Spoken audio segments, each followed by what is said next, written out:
Сомосос, вот и пришло время рассказать о различиях между такими двумя словами, как булгары и татары.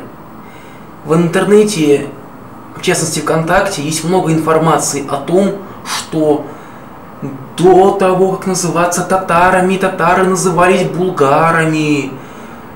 С противоположной стороны идет абсолютно обратная речь, но я вам расскажу правду.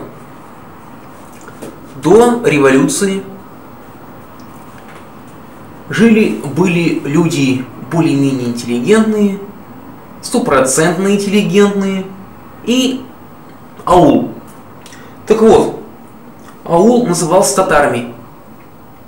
И национальность здесь значения не имела. Это русское слово, это русское определение. А вот в Поволжье аристократы, казанские аристократы, назывались булгарами. И не только аристократы. Более-менее сознательное население называло себя булгарским. Естественно, аристократические должности в государстве занимали мишари. Но просто булгары и татары – это не две национальности, это сословие. После революции власть досталась рабочим и крестьянам, и республика стала называться Татарстан. Естественно, что если бы не прогоняли аристократов, то очень часто можно было бы слышать, что мы не татары, а булгары.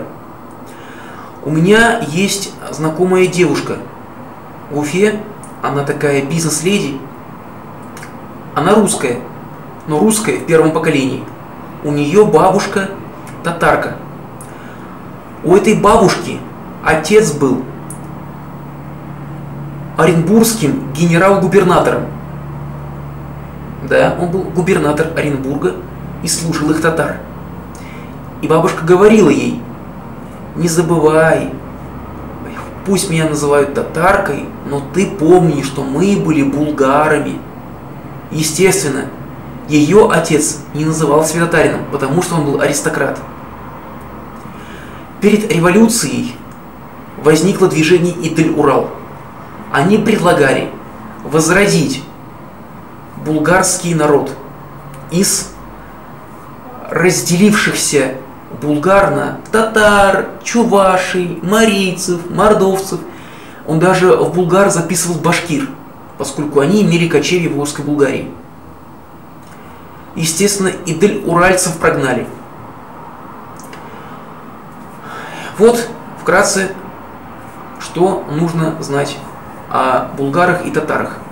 В Уфе на данный момент существует клуб булгарской интеллигенции.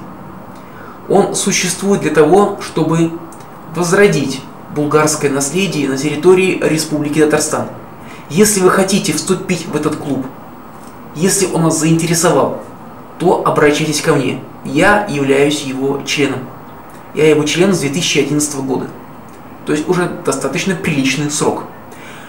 Председатель клуба – один из самых известных людей в Урале, в России, Касимовский татарин. Естественно, все интеллигентное, аристократическое лежит на мишарях.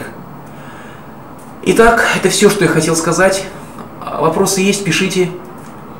Жду ваших лайков, репостов. Деньги, полученные с просмотров, пойдут на будущее нашего народа. Сау блогос!